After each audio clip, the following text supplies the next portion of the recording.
I needed to be ruthless in my leadership. You were making money in prison. Yes. I used to make 500,000 Rand a month, give or take. Doing what? Solicitation. Inside of prison. Inside prison. Unnecessary amount of claps. But it's good. And we're live. Are you ready? What's up, everyone? Today on the Wide Awake podcast, I have an absolutely incredible guest and someone that I've wanted to meet for quite a while. His name is Welcome Witbooi. He is a reformed gangster, actor, writer, inspirational speaker, and the director of the Bright Spark Foundation, SA. Welcome to the studio. Thank you so much for having me, Josh. I'm also delighted to be here. Yeah, man, it's awesome. We were supposed to do this a little while ago. Unfortunately, It fell through, but I'm glad that we got things running. So I just wanted to ask you to start off with, where does the name Welcome Witbooi come from? Wow, that's an interesting story, though, because I think when I tell it, it's normally what happens. When I was born, my grandmother was standing outside the room, and my mother and my father were inside talking, and they were deciding on a name. But then the doctor was coming, down the corridor, and as he approached the room, my grandmother heard my grandmother heard my mother and my father talking, and then my father said that they will welcome him into the family. So my grandmother misunderstood, thinking that welcome is what he said my name is going to be. So when the doctor asked, have they decided on a name yet? My grandmother says, I heard them say welcome. So that's his name. So he left and registered me as welcome. So that's where it's a beautiful name though. I love it. It just I think stuck. it's very awesome. I think it's really cool. And where are you originally from? So I was born and bred on the Cape Flats. Valhalla Park is my home. That's where I was born. And what was it like growing up there? I think Valhalla Park for me was like it was a very beautiful place at some point, dusty streets, a lot of play, a lot of innocence, just running up and down. But I think the minute you start getting to a point where you see what's really going on in your community, and as a child, you suddenly see the shells fall off your eyes, and you kind of realize that my community is actually very much gang infested, it's drug infested, and you have to make a choice as a child, like which way are you going to go, and I loved education. I was a straight A student, so I used to go to school outside of my community, and I used to come back and be laughed at and ridiculed because they didn't think education was an important thing where I come from. So that was like the kind of environment that I grew up in. Unfortunately, I think, because I've done quite a lot of work in the Cape Flats, and most of the time when I'm there, it's like during the daytime, Mm-hmm. and I see a lot of kids around, and the kids should really be at school, but they're not, and I think it's a lack of support structure. From parental or like a guardian. Mm-hmm. What was your support structure like? What was your relationship like with your parents? I think before I talk about that, I want to go back to the education thing. Okay. What we learned on the streets when I was still very much part of the streets is that the education we used to get, especially being in that gang environment, was that they believed that education was a tool to subdue us and to bond us, and to, in a way, it was the brainwashing that took place in saying that if you choose education over loyalty and over feeding your family and running the streets and protecting the corners, then you failed as a man within a colored community, and they saw education as a weapon. And not as a tool of liberation. So it was very difficult to unlearn that. So I hear you when you say sometimes that lack of support, but I think it's also the way in which we were brainwashed to believe and think that education is actually that. And in what way is it used as a weapon? I think that the more I started distancing myself from education because of being told that education is not good for me, the more I started to understand the importance of hustling, being on the streets, selling, exchanging, and that gave me relevance. That gave me some kind of understanding, and people in my community started to respect me. And that was the weirdest thing about my communities. Like I was standing on the street corners, I was doing my thing. And that's where I started to be respected. But going to school, wearing my blazer, I was ridiculed and laughed at. So I could see the difference between how education was not serving me at that moment, because everybody believed that education was a weapon, until you grow up and you start shedding the skin of naivety, and then you start understanding that it wasn't actually the truth. It was actually the lie that you've been sold as a child, because they wanted you to be part of the gangs. And that's how my life started. And obviously, as a kid, you're very impressionable. So when people older than you are telling you something, you start to believe it. Of course. And I think for me, that was the thing. Even with, like, as you asked about the support my parents had, it was like my father was a very hardworking man. He believed that he needed to work in order to support his family. But what he never did is that he never really spent time with me. When I went to school, he was already at work. When I came back from school, he was still at work. When he came back from work, I was sleeping. So it was that kind of thing. Like I had a dad, but he was also not there. So he was present but unavailable.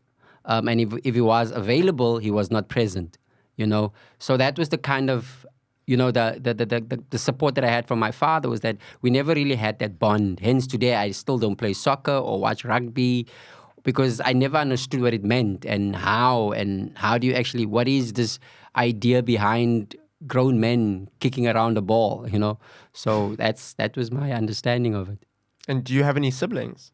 No, I don't have any brothers. I don't have any sisters. I'm the only child. I want to get into when you started, like when you first joined the gang.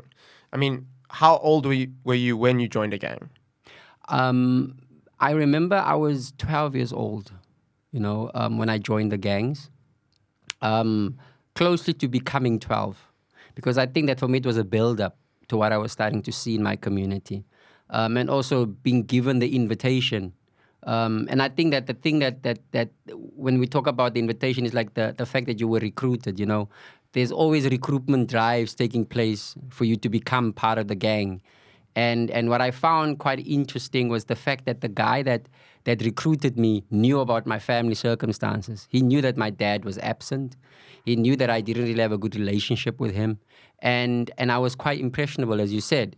So he knew what to say, how to say it, and hook me. And who was the man that recruited you? It was Colin Stanfield. He was called the mayor of Valhalla Park. And he was an awesome guy. Like personally, from my experience of getting to know him, he was the kind of guy that would support families. He would pay your child's school fees. He would really go out of his way to make sure that the community had what it had and what it needed. So do you think that now, or did you think that back in the day? I think back in the day, I thought of it. Because someone that's recruiting young kids into gangs can't be a great guy, I think the reason why I'm saying he's a great guy was I kind of like understood later on why he did what he did, because sometimes when we tend to judge people, we tend to judge him from where we are sitting and not knowing what he even went through as an individual. I believe that everybody is good. No person is ever born evil, bad. Nobody's ever born a murderer or anything like that. A child doesn't come out of his mother's womb with a gun or a knife. Circumstances and choices later on play a very important role in a child's life that shape them to make certain decisions. So when I met Colin, it was that kind of relationship. I wanted to understand where he was coming from. He understood where I was coming from. And yes, my vulnerability gave him an opportunity to plant whatever seeds he planted in me, to follow him and believe that he was a great man. It was only after I started to understand, and my journey goes on until I got to prison, where I got to understand certain things about myself. That made me understand that maybe listening to him was not a good idea. What I wanted to know was, while I was doing a bit of research on you, I saw that he saw potential in you. Mm-hmm. And do you think he saw potential in you because of your education? Because you were a smart kid. Also, people wouldn't necessarily think that you would be someone that would be with a gang, Exactly. And I think for me that was the most painful part of realizing, when I went to prison, the most painful part was realizing that I was always being used. Even though he said he saw potential in me, I knew that I had potential, but I wasn't aware of the kind of potential that I had. And I also realized at the end of the day, what happened is I used to be asked to go places. I used to be asked to drop things off. He used to say to me, listen, come to my place, don't take off your school uniform, bring your bag, just take out the books. And he used to say to me, go and deliver this package there, go and deliver that package there. So that was your role, the delivery boy? That was my role as a runner, And I thought that, okay, cool, this guy sees potential in me because he's sending me to do all of these awesome drop-offs, and I'm meeting other gang leaders, and I'm loved, and people in my community are starting to trust me, only to discover that the police do not search a boy wearing a uniform. All I can imagine is like this beautiful, innocent 12-year-old boy in his school uniform, so happy to be accepted and be a part of a community. And, have people that he looks up to. Mm-hmm. And I just imagine you like running from place to place with like a bag full of whatever, drugs, money, or whatever it was. And it's so sad. It's so upsetting, I mean, what comes to your mind when you think about those days? Knowing now what you know, like... Yeah, like I said, for me, it was number one, a sense of disappointment, a sense of feeling used, a sense of knowing that maybe what he said in relation to seeing potential in me was not the truth. And I was just a means to an end. I was just there to serve his purpose, But like I said, I needed to go through that process to understand myself later on. So it also gifted me a lot in return, to realize that, as a child running up and down, and as you're saying, being so happy. And I really was. Truthfully, I never checked what was in the parcels. I never checked what was in the bags. I trusted that whatever he gave me was important. And it was necessary and important for that individual it was going to. So I was serving a greater purpose. And these guys, I used to go and I dropped a package, and they would reward me. Some of them would give me money. Others would say to me, what do you want? They would give me a cool drink. They will, they treated me like, wow, it's like, you did something awesome. Like you're special. And you're special. And I felt I was special because I was given all of this, responsibility. Acknowledgement. Yeah, exactly. Well. And do you know what you were transporting now? I remember when I was asked to take a bag home, very heavy bag that I needed to take home. And as I was taking this bag home, there was this, this inquisitiveness in me to actually find out, this curiosity is like, what is in this bag? Because it's heavy, and it's the first time that he has given me a bag to take home. And he said to me, when you get home, just put it under your bed, and don't take it out until I tell you to. So when I got home, my grandmother didn't even ask. I went up to the room, I put the bag underneath the bed, and as I was laying there, I was constantly thinking, like, what is in the bag? What is in the bag? What is in the bag? And it has been 2 years since I joined the gang. So I opened the bag and I looked inside, and I saw all of these guns. And I took one of them out, and I was like still standing in front of the mirror, and I was like modeling because I've seen guns in movies, and the minute I touched that gun, I felt so strong, I felt so powerful, and I was playing with it. And at that moment, I didn't actually realize the impact of what I was doing or why I was doing it, but it made me feel good because, again, I felt like if he can trust me with this, he's probably trusting me with bigger things. So for me, I felt like something greater is coming. My mind was telling me that, look, it was packages, little ones. Now it's big packages. Now it's guns.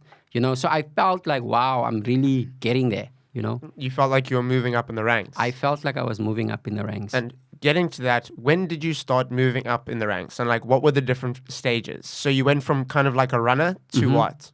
So from a runner, I started doing like go with the guys, like go with the boys. That was the thing. Go with the boys, go and break in, jump over fences, steal stuff. You're always being sent to do something, And for me, it felt good because now we are being told it's no longer just about me being in my own community anymore. It's about me going with men outside of the community to go and do certain things. And we used to go to these Lani areas, like the Cliftons and the Mowbrays and those do places. break-ins. And we used to break in, we used to jump over the fence, we used to take certain things.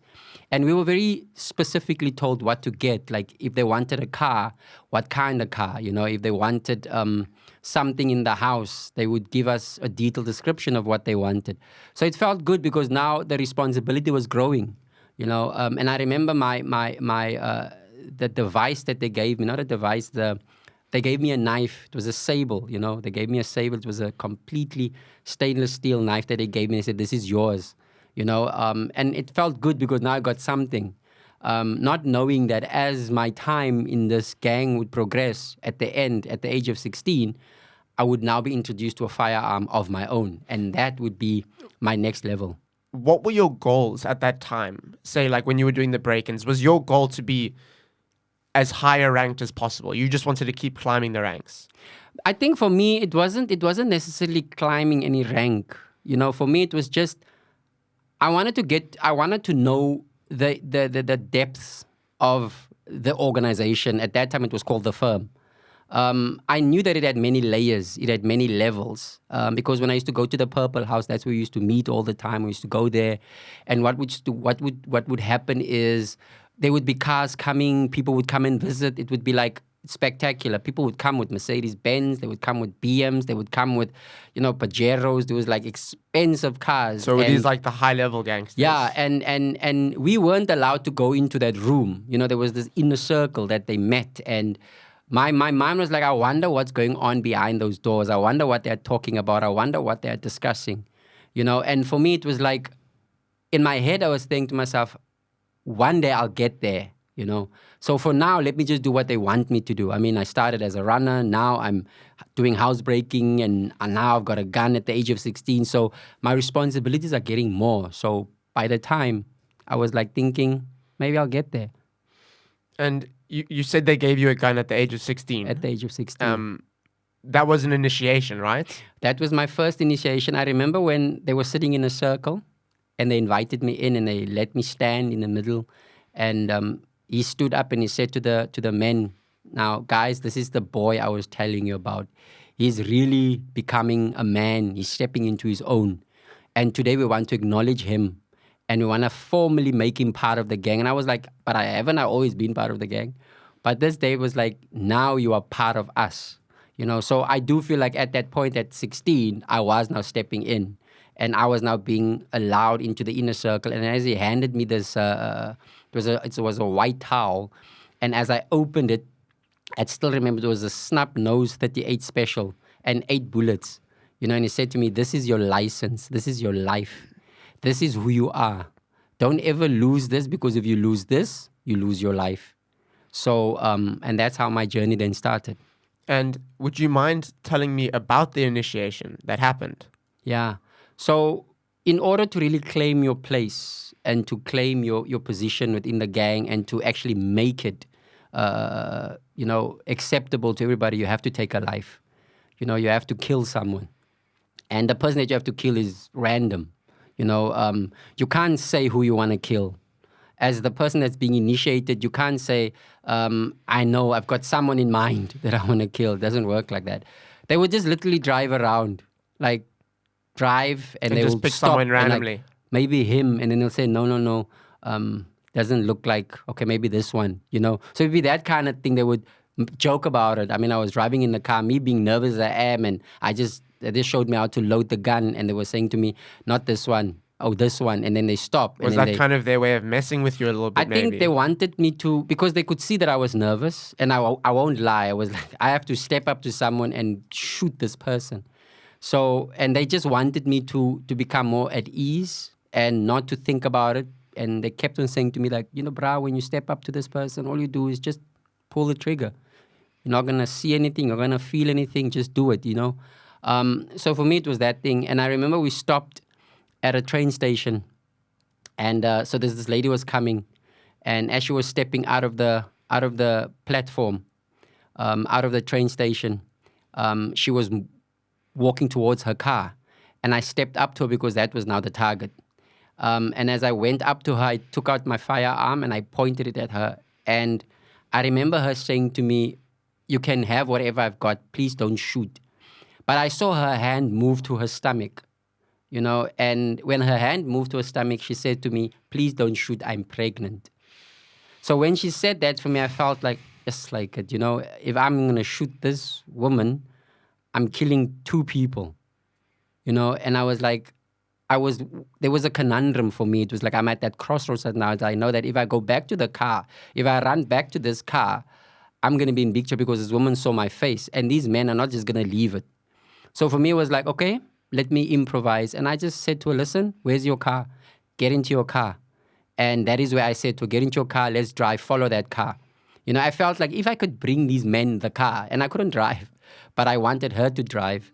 And I thought that if I could bring them the car instead of shooting her, at least that would make it seem like you did make it seem like I did something, But as we were driving and I was talking to her, I realized that, what, bruh, if we get to where we need to get to, and this woman is still in this car, they're gonna kill they're you. gonna kill her.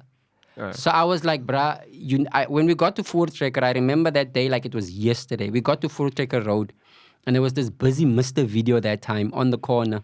And I said to her, bruh, if the car stops, jump out and run into that shop. And as the car stopped, she jumped out and she ran into the shop. One of the guys came in like, what the hell happened? And he was like arguing with me, and then he got into the car and then he drove the car, So luckily at that moment, she survived, and obviously I got the tongue lashing of my life. And it was at that moment where this guy was giving me a tongue lashing of why I did it. She saw my face and ito kortenata lang. And as we were driving up, the police cornered us. They were all closing the exits, and that's where we were all arrested. And so that was And was that your first time getting arrested? That was my first time getting arrested. I was like so shocked. I mean, I didn't know what to expect. But I do know that I was told that even if ever I do get arrested, I mustn't worry. They're going to sort everything out. They'll take care of me. They'll take care of your family. They'll take care of my family. They'll just sort me out, so I mustn't stress about it. And so for me, that was the point. I was happy. I was overjoyed. I was like, okay, cool, no problem. So when I was finally in the police van and we were all sitting in there, the men started talking like, welcome, you're the youngest. You need to take this case. You need to say to the judge that you don't know us. Take the fall for us. You need to take the fall for us. And I was like, yeah, wow, I wouldn't mind. I mean, what's the worst that can happen? It's just, she survived, right? So that was the thing. So I was like, and they made promises. They said, we're going to come and visit you. Don't worry, you're still young. You're not going to get a lot of years. They're just going to give you like 2761 IB, which is a Beterstraf, an outside sentence. And you're going to be back at your house like by tonight. So don't stress about it. Just go there and just say what you need to say. And I was naive. I was stupid. The police officer asked questions. I answered. And I remember I was sent to Pollsmoor. So were you sent straight to Pollsmoor, or were you sent to like a juvenile detention first? Straight to Pollsmoor. At the age of 16. At the age of 16. At the age of 16, I went straight to Pollsmoor. Many people said that I wasn't supposed to be there, but they kept telling me about Baila Ses. It's like, apparently cases have levels. So if it's a certain level... Well, if you're like a shoplifter, maybe it's a bit different. But if you're like planning a murder, maybe exactly. So it becomes, so it's like, no, you have to go to holding. So there was a juvenile center there. And I went there and they held me there for a week. And then I waited. They didn't come and visit as they promised. And then I went to court, and in court I said, you know what, judge, it's my thing. I don't know these guys. I'm alone in this. I'm taking the fall. And the judge said to me, are you sure you want to do that? And I said, yeah, of course. I mean, what's the worst that can happen in my head? And I remember on the 21st of November, 1999, the judge looked at me and he said, welcome.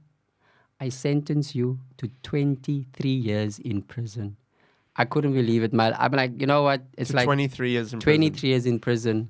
I remember that day my grandmother came to see me, and she brought me this plastic Tupperware, ice cream Tupperware that had chicken and like my favorite Sunday food.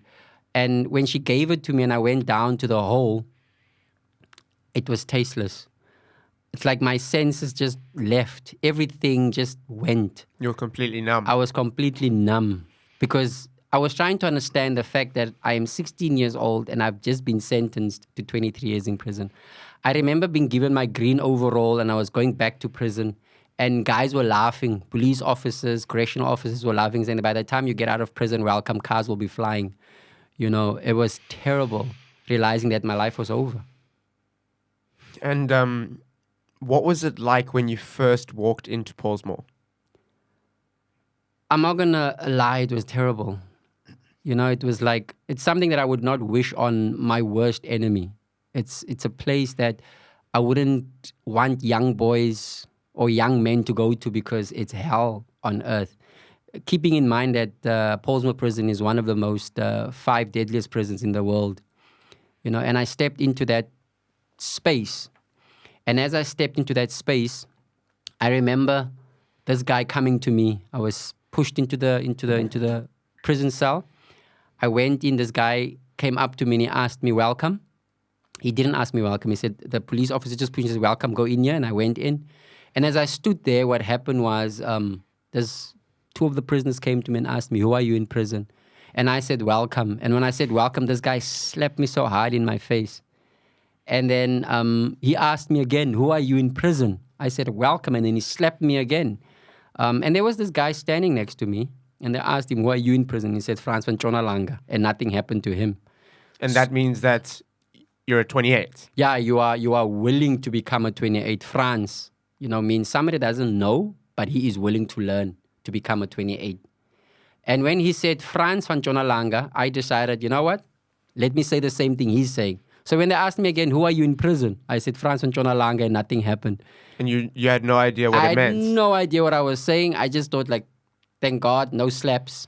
And then this guy came and he just took me to the back of the room and says, we are so proud that you chose us. I'm like, how do you mean I chose you? Like, that's when it dawned on me that I just now chose to become a 28 without even knowing. And I thought you had to work your way up. So from like 26, 27 to 28. No. Is it not? So if you want to like become a 28, you just have to do what they tell you. So in prison, there's 3 numbers, right? The 26s, 27s, and 28s. And when you are sent to prison and you come into the room, all 3 numbers are present, 26s, 27s, 28s. But the first people that you meet are the 26s. They are the ones that come to you and ask you, who are you in prison? They are sent by the 28, and then they are given an instruction by the 27, because the 26s and 27s are closely linked. And then when they come to you, they just give the information back to the 28s to say that this guy, he's just said now he is willing to become a 28, so we will accompany him to the gates, just symbolic. So they bring you to the gates of the 28, and then you are led in, because the right is the 26s and 27s, and on the left is the 28s. So then you can either go right or left to choose, you know. And that's how it basically works. And what is the function of each number? So what is the initiation, and what are the tasks the 26s have to do, the 27s and the 28s? I would like to explain it in layman's terms. I'll use the corporate setup. So you'll get a director of a company. That's the 28. He's always a director. And the then man in charge. Yeah, the man in charge. And you'll get HR, who's the one that works on policies and procedures. That's the 27. And then you get the distributors and the suppliers. That's the 26. Okay. In that order. So the 28's obviously the top. They're at the top. And you basically became a 28 on your first day. I became a 28 unknowingly on my first day. And that is why I say I became, when people ask me, so why did you become a 28? I always say to them, I became a 28 by default. You didn't even know. I didn't even know. It's just by default. I want to get back to your first day in prison. Because this must be such a shock to the system. Because usually you can go do and see whoever you want at whatever time you want to do it. And now suddenly you're locked up. You cannot leave. You're told where to sleep, told what to eat. I mean, what was this like? What was it like on your first day and your first night in prison?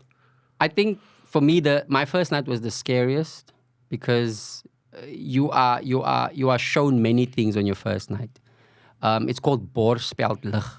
Boorspellig means like they lift, they show you, they allow you to peek into the danger of prison so that you can choose what you want to do with the rest of your life. And it's just the conditioning of the prison itself. It's like you don't know what goes on in here, so we're going to give you a sneak peek of what goes on. So you will witness men being stabbed, you will witness men being beaten. All on the first night? All on the first night, and in different ways and forms. You're in a room where you're supposed to be 20 men, but there's 80 men in this room. So everyone's just sleeping on top of each other? Everybody's just sleeping on top of each other. Instead of having a double bunk, you have a triple. Instead of having a mattress, you have this little sponge that's on the floor, and you have to sleep like sardines. Everybody's just stepping on each other, and you see all of that. And when there's a taking place, what are you going to, you can't help, you can't do anything. All you can do is just look at what's happening and just hope that they don't come for you, And were you attacked on the first night, or? Not necessarily, They just want to scare you on the first night. I think the first night was just to scare me. Remember, I had chosen to become a 28. So you were kind of protected. So I was kind of already in the loop, Those that did not choose, that wanted to be skoonfranse. Skoonfrans means someone that doesn't choose a side, like, you know what, brah, I'm a Christian, I'm a Muslim, I don't want to be part of this stuff. I just want to be left alone. Those ones are like scared to the max. Things happen to them because nothing is protecting them. And lo and behold, if you are caught snitching, that's even a death sentence in there. So for me, it was like seeing all of these things happening, I realized that, you know what, I think I made a better choice of just choosing to become a 28, because if I did not choose this, then I would have been a victim, and that is how my life started working out. And, did you even manage to get to sleep on your first night, or not a chance? No, not at all. I don't think that for me, I think that I developed insomnia, because it was difficult to sleep in prison for the first few weeks, because you were going from one room to the next. You were constantly being moved around, because the technique was not to make you too comfortable. It was constantly to move you around so that you can understand that as a first offender, you had a choice. You had to make a decision, And I remember when I made my decision, it was a guy coming to me saying, "Welcome, you're going to be here for the rest of your life. You might as well make a decision to become something much more than just a 28." And that is where he then said to me, if you stab a correctional officer, you can start getting your rank, and you can start getting acknowledgement, and you can start getting recognition, and people are going to start, following you as an individual. So become a leader on your own. So what do you want to do? You have a choice. It's crazy how by doing those kinds of things, you become someone that's looked up to. Exactly. And when did you start ranking up and earning your stars? I think when I was 21 when I stabbed the first correctional officer. And I remember that night as if it was yesterday. And the funny thing is, this correctional officer was a very good friend, and I'm going to say why. Because he used to come to me during exercise and he used to ask me, do you have enough sugar? Do you have enough milk? Can I bring you more bread? He was a very nice correctional officer. I don't know what he saw in me, but he liked talking to me. And he used to warn me and say, don't become part of this that's going on in prison. You got a bright future. Don't lose hope because you've got 23 years. He was a very good guy, And I remember that evening when they called me to say, okay, cool, brah, we accept your request to stab. So you get 3 blades in prison. You get a short blade, which is just to cause an injury to a correctional officer. And then you get a long blade, and then you get a death blade. And I thought they were probably going to give me a short blade because I was like, it was my first time. They're not going to send me to kill a correctional officer. But they gave me a death blade. And when you are given a death blade, you must kill the correctional officer. And it's going to be a correctional officer that they choose and will tell you to go to. And they chose your friend. And they chose this guy. So you can imagine, as I was stepping up to this correctional officer, he was, number one, welcoming. He did not consider or contemplate any danger whatsoever, because I remember when I went up to him, he was very warm and he was very welcoming. He was like completely unknown as to what's going to happen.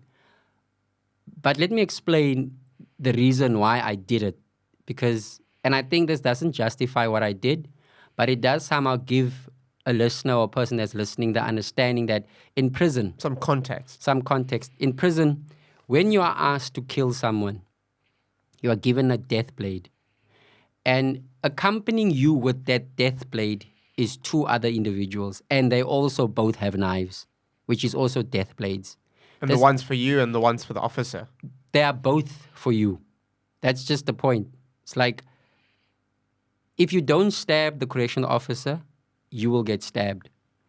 But they are there to serve two purposes. So they're called draad and glas. They are there to serve two purposes. Draad meaning a person that hears everything, and glas is a person that sees everything. So these are the two gentlemen that accompany you. And if you don't stab the correctional officer, they will stab you. They will kill you because you failed to do what you said you were going to do. Or they will stab you because you wanted to maybe tell the correctional officer about what's going to happen. The other purpose that they serve is that once you've stabbed the correctional officer, you have to throw the knife to the back so that they can pick it up and walk away from the scene. So they take away the murder weapon. And in prison, if there's no murder weapon, There's no murder. there's no murder. You did not commit it. So how did you stab him with your finger? You know, and in the courtyards that time, there weren't cameras. So it was always your word against theirs. And so did you end up following through with it, or? I had to. I didn't have a choice. And I was 21 years old that time, I remember. And the second time was when I was 23. By the age of 25, I had 4 stars on both my shoulders. So it was 8. And by that time, I became... 8 what? 8 stars. And by that time, I became the youngest first-star general within the prison system, because you either become a first-star general at the age of 30 or 40. But I got to that stage at the age of 25, and I started to understand the number, and I was very good. And how did you manage to get there so quickly? Was it just because you were so ruthless, or? I think for me it was the ruthlessness and the fact that I was very strategic, and I spoke more than one language, and I learned more languages. And prison has its own language. I was able to master the language in a week, you know, and it was a combination of languages, which I spoke Xhosa, I spoke Sotho, I spoke many languages. So it was easy for me to understand and calculate and put one and one together, because the only reason why you actually survive prison is understanding the story within the number. And the story within a number has so many roots that you need to always constantly unpack those roots. And for me, it was easy because most of them were born from Natal. Most of them were born from KwaZulu-Natal, Durban, those places. And you just needed to understand this. It was like a history lesson unfolding. And I was kind of like I loved history at school. So I did it. So it was like part of so for me, when they told me about education being a weapon, I now was able to use it to grow my understanding within the number. And I'm sure your education, I was just about to say, helped you progress within Exactly. the gang. Exactly. Because you were able to do so many different things. Exactly. And being you said a 4-star general, Mm-hmm. what power does that give you? Well, it gives you control over the prison. So is that the top rank? That's the top rank. It gives you power over the prison. You can literally say and command correctional officers as well as prisoners. You know, And how many people were you in charge of? 2,500. Does that mean 2,500 28s, or? No, the entire prison. So was there only 2,500 people in prison? And my unit, like where I was, there was 2,500 men. And I knew this because they used to do roll call, and I used to ask the prison guard, how many people are in prison at this specific moment? He would say, no, it's like 2,400 and something, you know, or 2,500. I knew how much.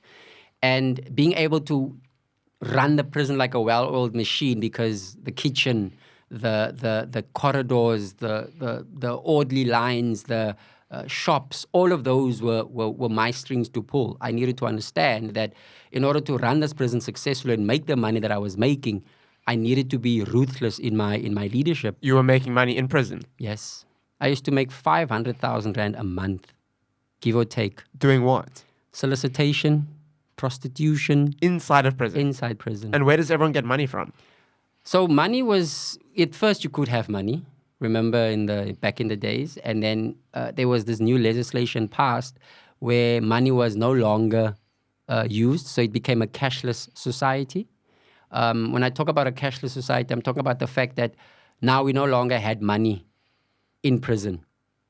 So everything that you had, money that was brought to you during the visit used to be put onto your property, and you would get a card that says how much money you have, But there were still ways of getting money into prison. And there were many ways of getting money into prison. And were you keeping all of that money in prison or getting it out? So what would happen is that once we've reached a certain target for the month, that money needed to go out. And outside, the system works like this. We have a board of trustees outside, which are ex-generals that had been in prison before but now run nightclubs, they run various businesses. And their job is to take the money, put it in holding, use whatever they need to use, and then put some away for you. So if you need anything, you'll get it. If you need this done, you'll get it. And then if you retire as a general one day, you have enough money to live on. You have enough money to live on, but that money is not just yours, because it might be running a club in Long Street. It might have bought a house on Clifton. It might be, it's working somewhere. So you will be placed strategically there to make sure that the business continues. So whether you retire as a general, you never retire. You're always part of the system. And that is the frustration of the number, is that it never stops. It grows continuously, advancing itself in that way. And might I say that the number is 286 years old. Imagine. And another thing that I wanted to ask you, kind of moving away from the number, was did anyone come and visit you in prison?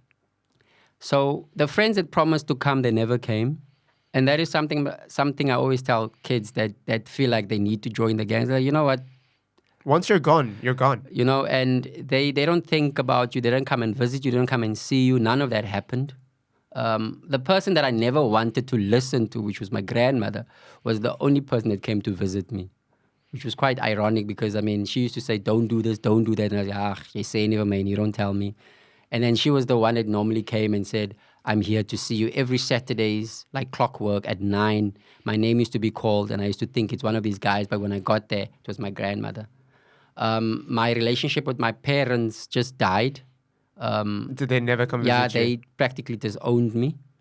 My mom died in 2001 and my father in 2004. And I could not go to their funerals because I was a maximum prisoner at that moment. And maximum, if you are sentenced to a certain time in prison, you are not allowed to do visits or go to a funeral. But if you are below 5 years and you're in a medium or minimum institution, you are then allowed to go out, attend the funeral, and come back to prison. And I also want to know, what are some of the things that happen in prison that maybe people don't generally hear about? Because the thing with Pollsmoor, it's a very infamous name in South Africa. People know it all over the world as well, because it is one of the most dangerous prisons in the world. And what we see in the media and in movies isn't necessarily what it's actually like there. Is it as bad as it looks online, or is it worse? And what kind of things happen there? I think that if you look at mainstream media, it's 10 times worse in reality. For instance, and this is my personal and very honest and transparent objective in relation to prison, is that imagine yourself in a place like that having to make sure as a correctional officer or even as a head of prison that your correctional officers are safe. You have 400 correctional officers that are working for you and that are in that space among 2,000 to 3,000 to 4,000 offenders. And anything can happen at any given time. You could be overrun. So you don't have a choice but to somehow work out a relationship which is not known There's this thing that I love that the Americans use on television saying that we do not negotiate with terrorists, but they actually do. And that's the same thing in our South African prisoners. The head of prison will say to you that we do not acknowledge the number, but they actually do. They have to. Because if it wasn't for the number, and that's why I said this is my personal opinion and not just my personal, but my honest opinion, is that in South Africa we have thousands of street gangs. And when I'm talking about street gangs, I'm talking about Yakkies, Dixies, American mongrels. We've got thousands of these street gangs. Now imagine if these street gangs go to prison. They could continue killing each other. They could continue hunting each other as enemies. But when they get to prison, they have no other choice but to fall within one of those numbers and live as brothers. So is there no other gang in prison? No other gang. There's just the number? Just the number. The number is dominant. You'll not get the Brookies gang or the Yakkies or the Americans in prison. It is 26, 27, 28. And they are all susceptible to that one law, which is you live together as one. Don't come here with your street violence and want to just kill all. Well, it doesn't work like that. There's that kind of control that the number offers. So I could understand why a correctional system would need that number to survive. Because if it wasn't there, it would be chaos. It would be a free-for-all. It would be a free-for-all. It would be... What happens when someone within the gangs, within the numbers, kills someone else in the number without permission to do so? There's a magistrate dynamic within the number. Like there's people that would literally sit your case who are also in the number, and they will then decide which would be the appropriate action to take. And in a case where you've taken a life, your life will also be taken. And it also depends on who the person is that you've taken. It might not have just been a normal prisoner. It might have been a sergeant. It might have been a captain in the number. So that's the normal things that sometimes happen, is that they will have a case. They will have a court case, and they will hear, and then at the end of the day, they will then decide what would be the feasible punishment. I also want to ask, because obviously there's a lot of abuse in prison, whether it be sexual or any form of abuse. Are people in like the higher rankings abusing people in the lower rankings, or is it the number doesn't abuse each other? They abuse people that kind of stand up against the number and say, we're not going to be a part of this. Does that make sense? It does make sense. The thing is, there's a saying that says that power, absolute power, corrupts. And because there's one general in a prison, sometimes what happens is that depending on who that general is and how he chooses to be a leader determines the progression or the growth of the number within the prison. So if he's an abusive and he's a dictator and it's just about him and it's just about what he wants, then that tends to turn into a situation where there's constant bloodbath or there's constant stabbing or there's constant abuse happening and stuff like that. But once you get a general that has a heart, that understands policies, that understands procedures, that really has the number in his heart and he operates according to that, then it is not really that bad. But does that mean that they hurt people with outside the number, that aren't inside the number? The reason why people sometimes get hurt that are outside the number is because people choose not to become part of the number. And in order to not become part of the number, you have to pay your way through to survive. So it's either your family pays every single month a certain amount of money to make sure that you are safe. There's certain things that your family members can do outside to make sure that you are safe inside. So that's a kind of barter system that happens, but everybody in prison has to pay their way. There's no two-way about that. It's either you're in the number or you are paying your way in some way. I now want to know, because you're not a gang member anymore. You've left the 28s. Can you tell me, when did you decide to leave the 28s and how, when did you decide to leave the 28s? I think for me it was the time that I was at a courtyard, outside during exercise, and I was sitting there with my colonels and my captains, and we were just chilling. And there were these guys in front of us that were having a conversation, and they were talking about, yo, brah, I miss.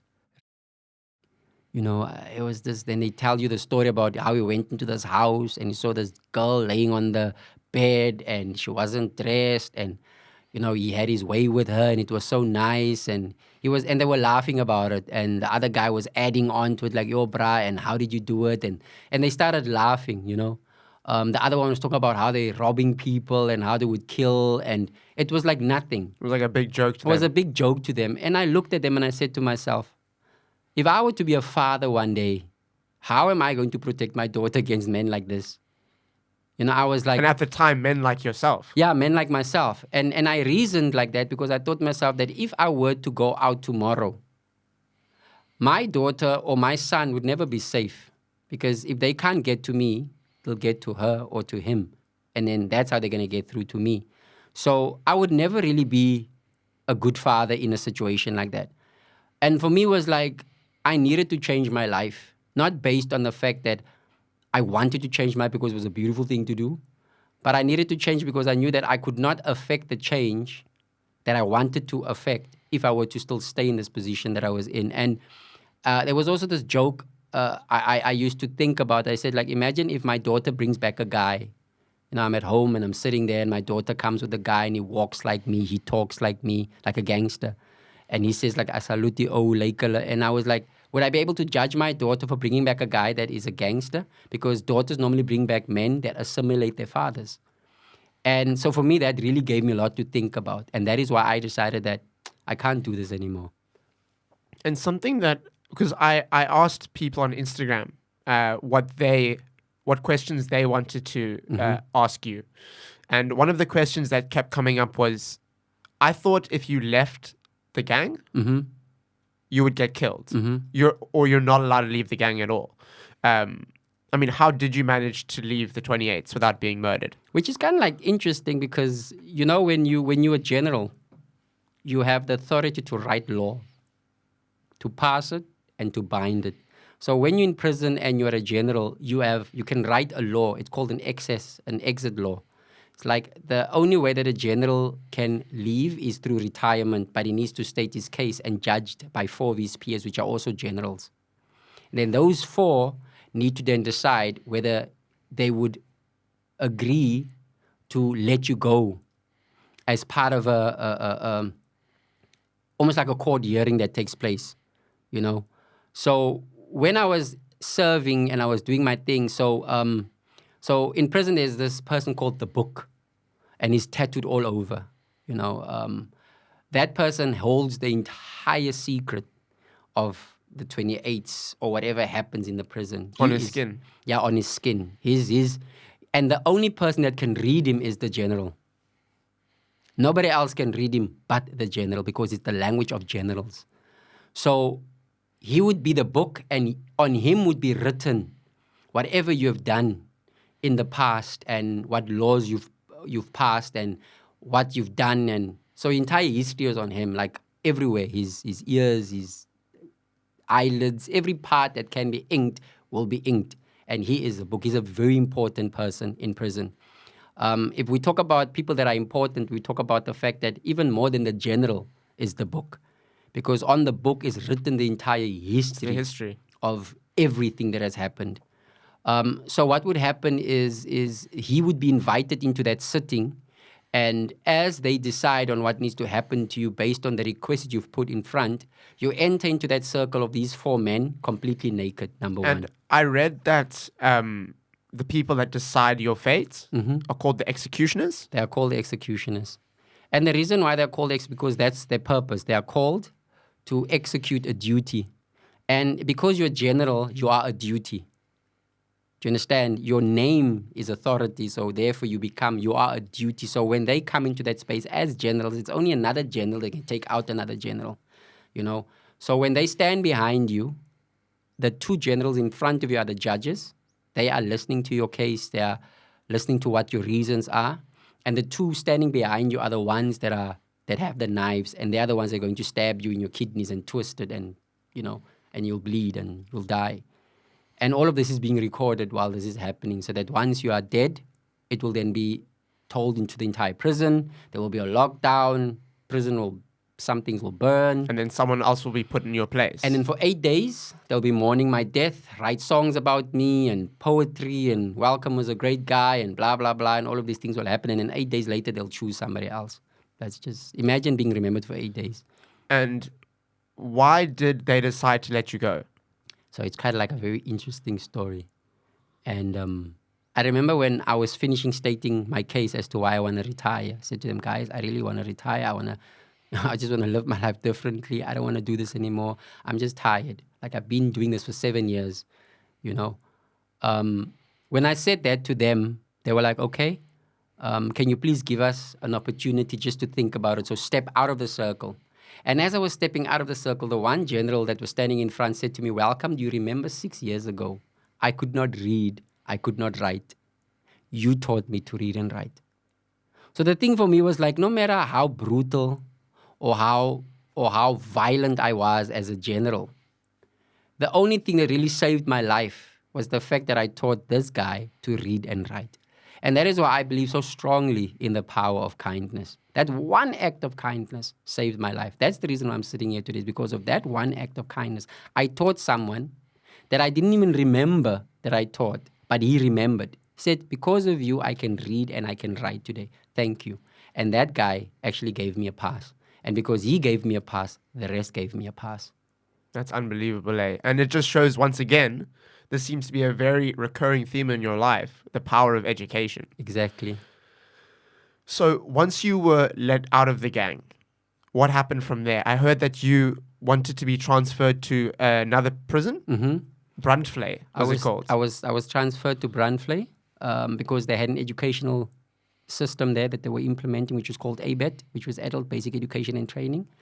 I went there and then I enrolled at UNISA and I did my teacher's qualification through correspondence and I got it. And then I started a school there whereby I continued teaching offenders to read, to write, numeracy. I mastered in human and social sciences.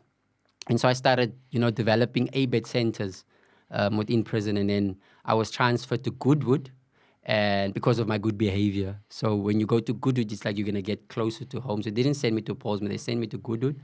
And then from Goodwood, I was then released in 2012 on the 3rd of July, 10 years later. I want to know, and we don't have to get into too detail about this, but when you're in prison and say you were sentenced to 23 years, right? Mm-hmm.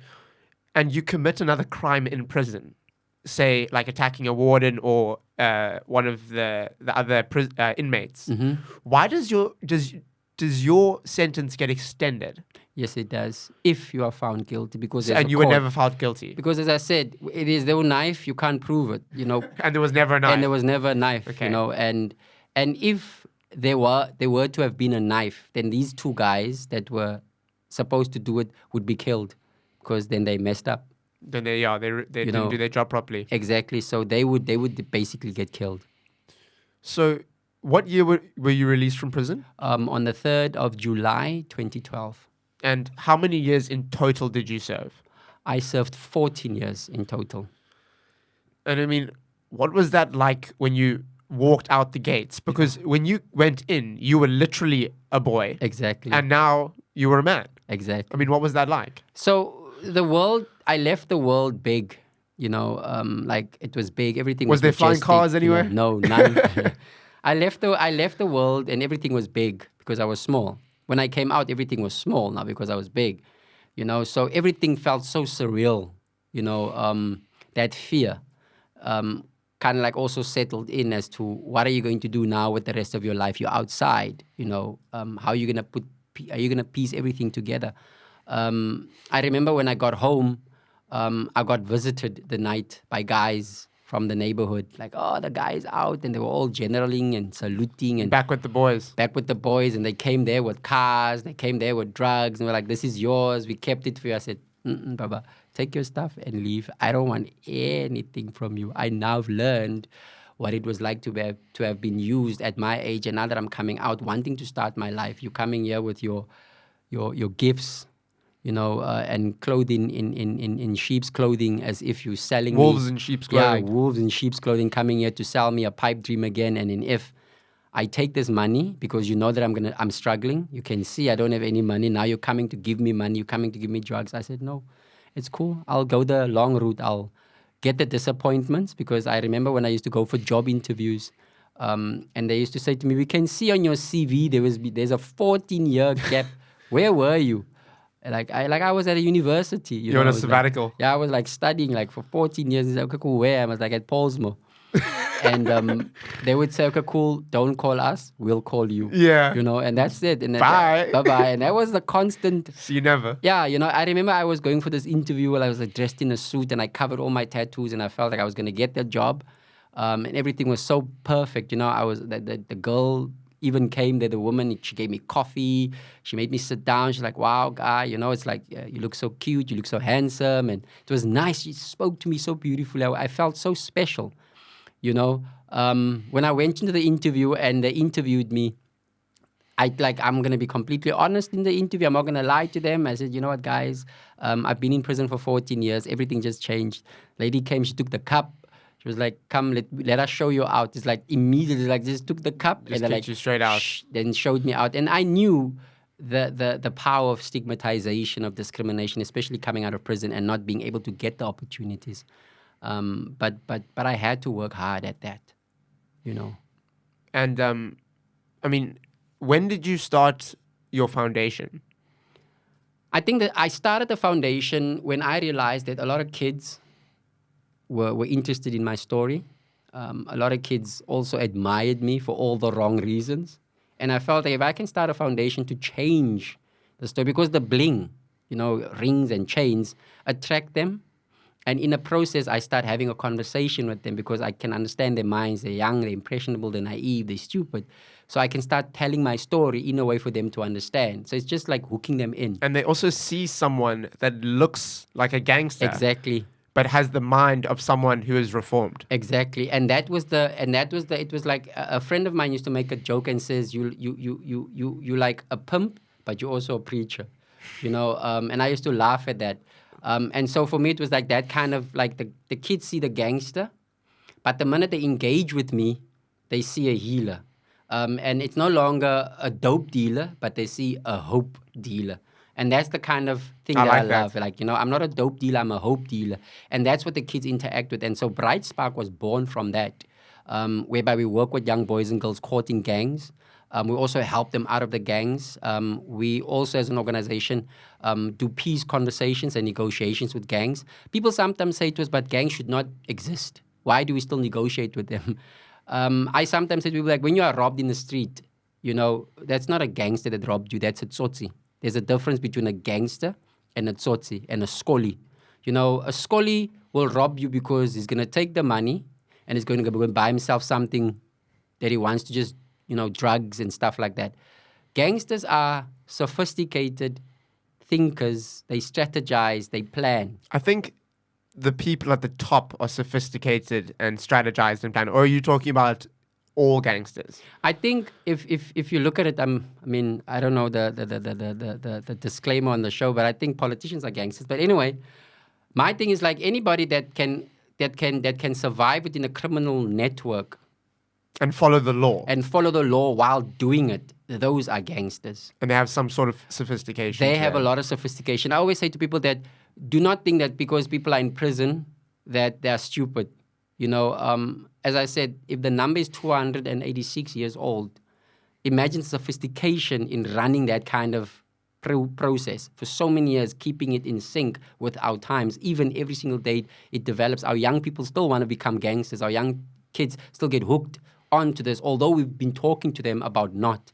Parents have been preaching, teachers have been preaching, pastors have been preaching, but yet we still see our kids going into that movement, And how do you stop that cycle? And that is what our foundation is currently doing. So what we've decided to do was we needed to look at what is it that our kids lack. And we are putting processes in place to make sure that they get, the thing for me in many homes is there's no fathers. There's single-headed households. The mother is raising the son, the mother is raising the daughter. The mother is doing everything on her own, and the dad is nowhere to be found. You have so many homes that there are no father figures, that these homes are just basically, they are ripe for these so-called opportunities where kids just get to be part of gangs. Because young boys are searching to become men. And for belonging. And only another man can give that boy that specific opportunity to become the man that he wants to be. So, and gangs normally take advantage of that, and that is why we always say to parents, be present, be available. Don't do this thing of like, let me just throw money at my child. Let me just give him money and he will be okay. It's not just about giving your child money or making your child feel okay, but it's like showing them that you're there for them. That you are there. Like another boy, he was arrested. We were working in Westbury. The police came there, they arrested him, and the mom was like, "No, how can you arrest my son?" and don't and all of that stuff. And I said to the mom, "But your boy has an iPhone, and you have a Mobicel. How is it possible that as a mom you don't even know?" Like, parents are so naive that their children come back with new clothes, new tackies, new devices, and they so like... I think either they're not present or they choose to not read the signs that are right in front of their faces because it's easier. Exactly. Another thing I actually wanted to talk about was you were in a movie with Eric Bana, yes, and Forrest Whitaker. Yeah, it was awesome. I mean, how did that even happen? It's actually interesting because the if you watch the movie, the first part of the entire, it's my story. I spoke to Roland, who's the director, and I gave him that first. Who was the director? Roland Joffe. Okay. Yeah, a very award-winning director, an awesome guy. And so I said to him that, like, that first part, as you see this boy Benjamin coming to prison, him being taken and slapped, and it was like exactly my life story. And the thing that I loved about this is, like, I remember when we were going into the cell, and I didn't know which cell we were going to shoot this movie in. We went into the cell, was 426 on the second floor. This was the very same cell that I went in the first time when I was thrown into that cell. That's where I got slapped. And was this your first time back in prison? It was my first time back in prison because it was shot in the prison. And I just broke down and cried. I was like, Eric even said, let's just give Welcome some time. He needs to just take all of this in. It was like, so, and I was teaching Eric to swear, so he kept on saying push instead of, the other word. So I was constantly teaching him to swear. So teaching them the gang lingo, Afrikaans and South the African gang lingo, and all of that stuff. So it was that kind of relationship. I mean, being in a space with international actors was kind of like awesome. With guys like Whitaker and like knowing who he is and it was just like, it was a humbling experience for me. It was like really, and for me that's where I felt like, wow, I can actually grow in this. And I started growing in it. I mean, hence the language and how I speak English and like bourgeois and all of that. You speak so beautifully, yeah. You really do speak beautifully. So it was that kind of thing of also teaching myself to understand the various types of Englishes so that I can actually also perform and also perfect my talent as an actor as well as a writer, that I can write and what I write needs to make sense, So that was the kind of field I just basically went into. It was kind of like surreal. Still what is. An experience, eh? It is. And I just got one or two more questions. Okay. Also from the people on Instagram. Are you now ashamed of your tattoos? Wow, that's a beautiful question. I think in the beginning, I used to cover them up because I was ashamed of judgment and what people would think. But then I realized that my tattoos are actually my testimony of where I was. So like they're my scars.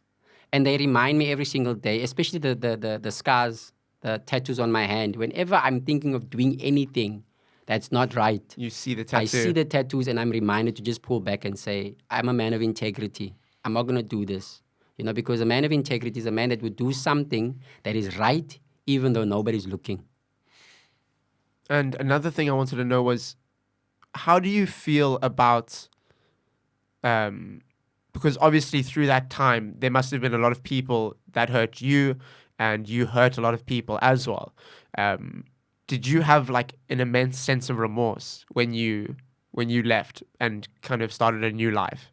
When I was in prison, there's this program I attended which was called Restorative Justice. I must tell you, Restorative Justice changed my life completely. It made me understand the impact that my crime has had on the family.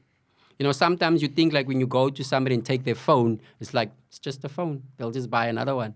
But you don't know that this person is still paying that phone off. It's the same with the car. This person is paying this car the house, insurance. You don't know how hard this person is working to just have this phone. And yet you come and you just take this. There's a massive ripple effect. Exactly. And that ripple effect is not just about taking the person's phone. It's like his contact details were there. His accounts are on that phone. You literally just messed up a person's life.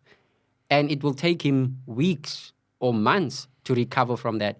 And another thing that also made me realize with restorative justice was the fact that when you take someone's life, the impact it has on the family, on the children, on the community, on the society, in the world.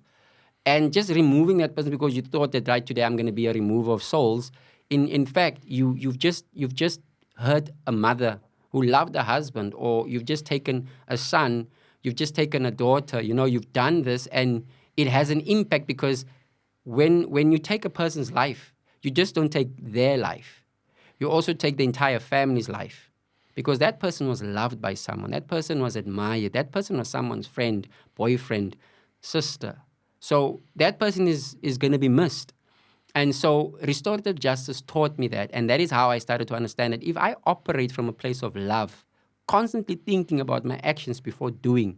And that is why people sometimes say, I don't think like a human being. And I'm happy that I don't think like one because I know what it's like to think like a human. The thing that I can say that I'm happy about prison, and I'm really happy that I went there because I saw darkness.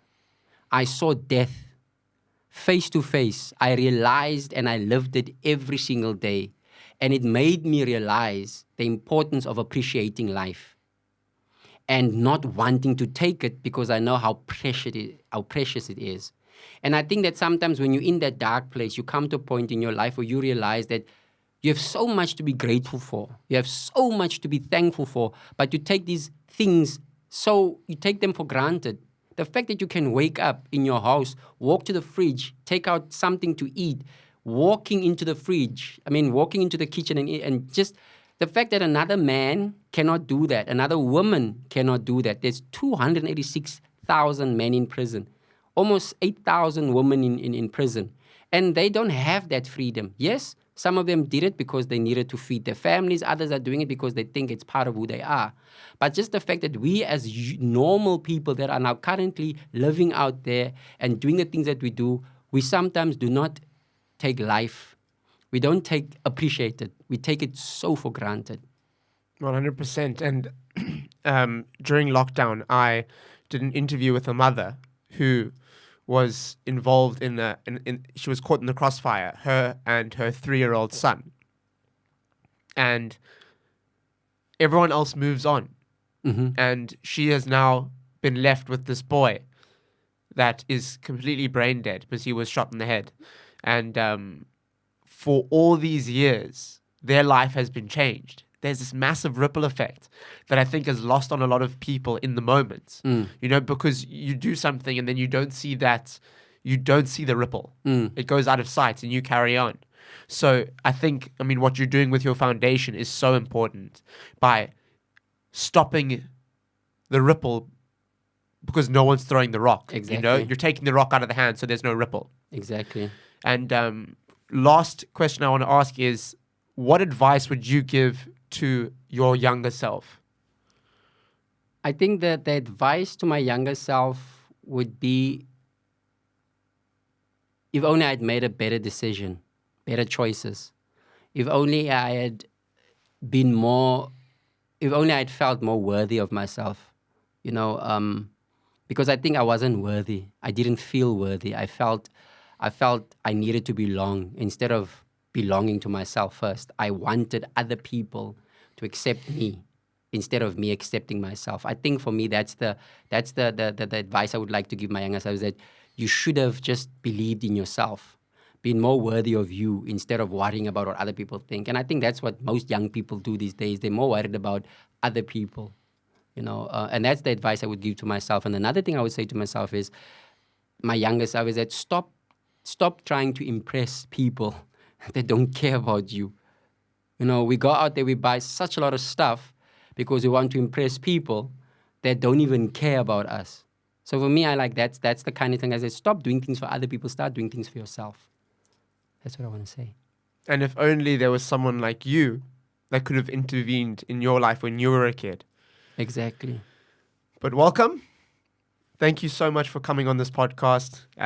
This has been an absolute, it's an absolute treat to have you on here. And it was, like I said earlier, something I've been looking forward to for a long time. So, thank you so much for coming on. Thank you, that brings us to the end of this episode of the Wide Awake podcast. I hope you guys enjoyed it and you're still wide awake as always. See you guys next week. Bye.